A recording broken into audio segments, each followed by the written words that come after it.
Oui,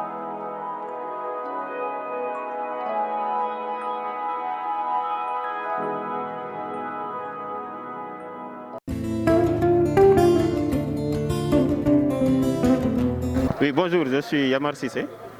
Je suis le président de la commission pédagogique de l'amicale des étudiants de la faculté des lettres et sciences humaines. Pouvez-vous nous expliquer qu'est-ce qui se passe ici en ce moment? Vous ne reprenez pas les cours ou bien?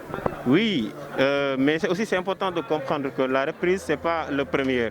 On a dit que les universités vont recommencer les cours à partir du 1er septembre. Ça veut dire que le 1er septembre, les étudiants vont venir. Et aussi, nous savons tous que chaque étudiant sera convoqué par son département en fonction d'un calendrier qui sera publié d'ici la fin de la semaine. Donc, vu qu'il y a des changements de dernière minute, parce que le recteur avait décidé de faire une reprise graduelle où ils vont convoquer les étudiants de L3 en première, après L2, après, etc. Maintenant, cette décision-là a été changée avec la proposition des amicales. Maintenant, finalement, ils ont adopté une reprise globale où chaque faculté va définir comment elle va convoquer ses étudiants pour terminer soit les cours du premier semestre et les cours du deuxième semestre ou bien les examens. Donc c'est pourquoi jusqu'à présent nous sommes à l'écoute de l'administration qui sont en train de réfléchir comment elles vont convoquer les étudiants. Maintenant, c'est pourquoi les étudiants ne sont pas encore présents et on attend d'ici la fin de la semaine pour afficher ou bien pour officialiser les dernières décisions de la faculté des lettres et sciences humaines. Oui, comme vous le savez tous, hier on a eu à s'entretenir avec le recteur, voilà, dans un climat de paix, de dialogue, mais aussi de concertation pour ensemble trouver les solutions les plus idoines par rapport à la réouverture de l'université. Parce que vous savez, depuis 6 mois, nous on est restés là, les représentants d'étudiants, à savoir les présidents de commission sociale et les présidents d'amicale.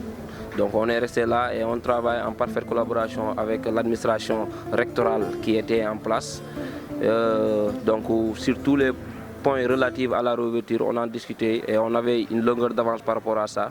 Mais il s'est trouvé qu'avec la nomination du nouveau recteur, voilà, un nouveau plan de reprise nous a été proposé et c'était ce plan-là qui avait fait l'objet, voilà, de discorde entre mouvement étudiant et les autorités universitaires.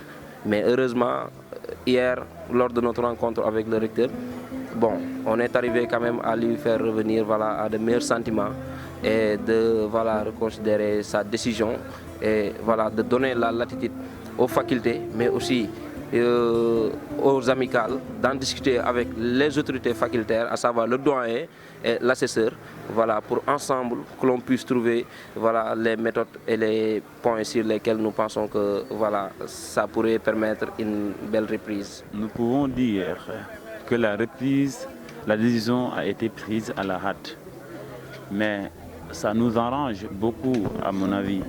Bien vrai que c'est un peu risqué avec les possibilités de transmission rapide de la pandémie.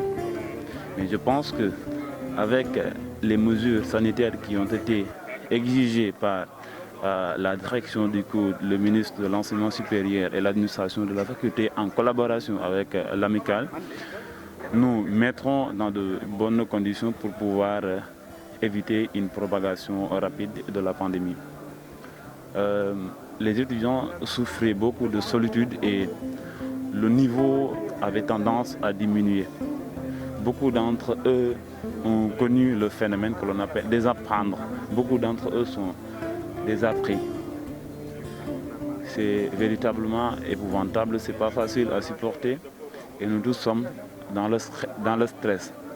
Parce qu'en tant que jeunes, futurs responsables, vous être sur la position de perdre une année, c'est pas facile à accepter. Oui, pour notre faculté, je peux dire que nous sommes prêts à recevoir les étudiants parce qu'il y a un comité qu'on appelle comité hygiène et sanitaire. Et ce comité a été mis en place depuis 2 mois qui réfléchit comment on va convoquer les étudiants et comment les étudiants vont revenir. Et sur ce, nous avons déjà 70 000 masques où chaque étudiant aura 3 masques au minimum. Et aussi, nous avons 50 points de lave-mains. Nous avons aussi une équipe composée de 200 étudiants qui seront formés dans la communication et dans sensibilisation aussi avec les étudiants. Et je pense que vu l'ensemble de ces mesures, nous avons aussi désinfecté l'ensemble des salles. Et chaque 1 mois, on va désinfecter les lieux. Donc je pense qu'avec ces mesures et aussi une responsabilité individuelle des étudiants, on peut dire que la reprise sur le plan sanitaire est prête pour la faculté des lettres. Pour les mesures barrières aussi, oui, c'est pourquoi j'ai dit la responsabilité individuelle.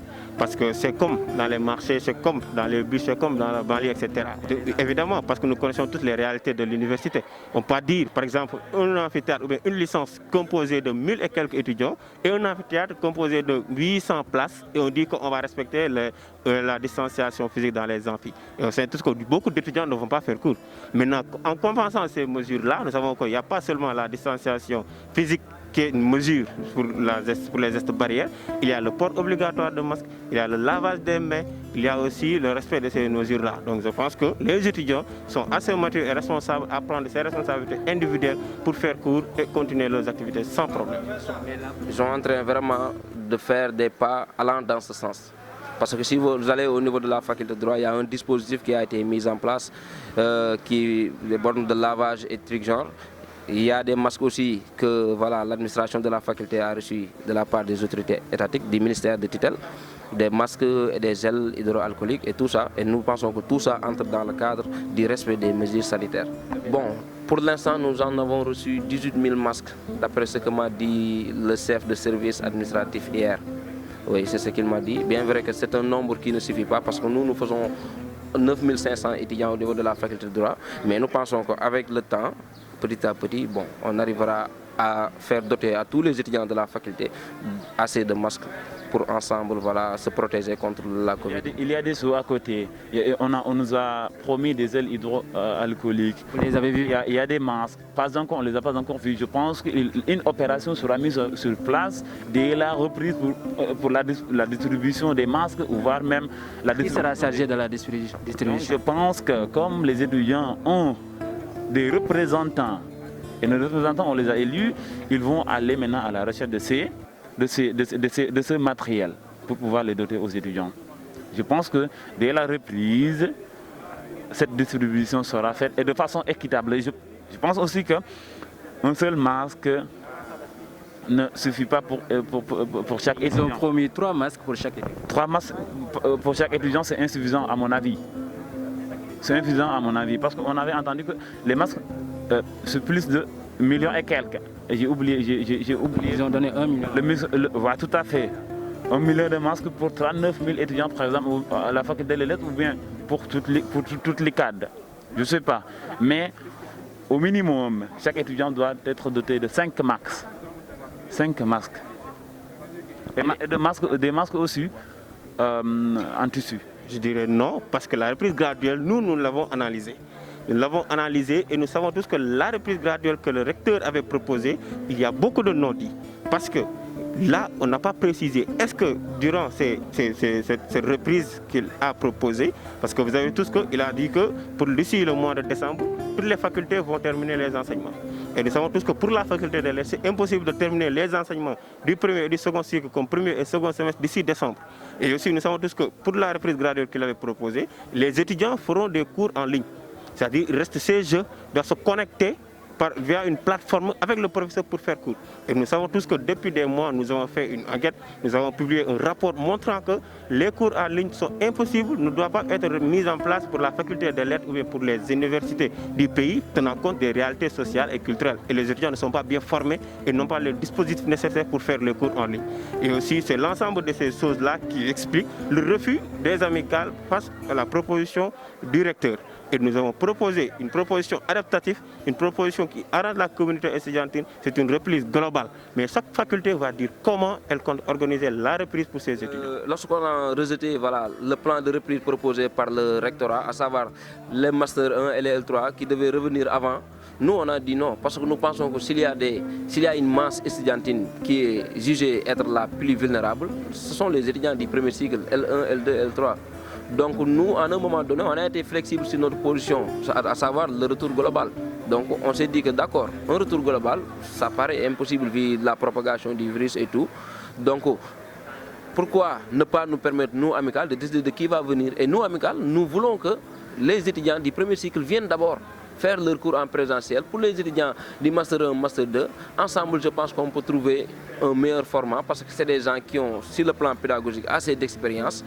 C'est des gens qui, avec le seul nom de la matière, peuvent réussir vraiment à faire leur propre recherche. Alors que l'étudiant en L1 ou en L2 n'est pas en mesure de faire ça. Il lui faut beaucoup d'explications pour qu'il puisse assimiler les cours qui lui ont été donnés au niveau des cours magistraux. Avec la commission pédagogique du club, on essaie de procéder à une explication à travers le groupe WhatsApp parce que les étudiants tous sont présents sur l'application WhatsApp.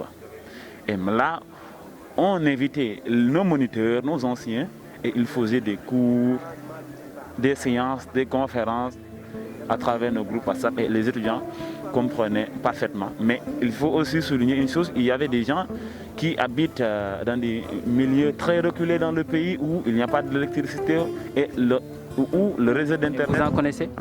Ne marche pas du tout.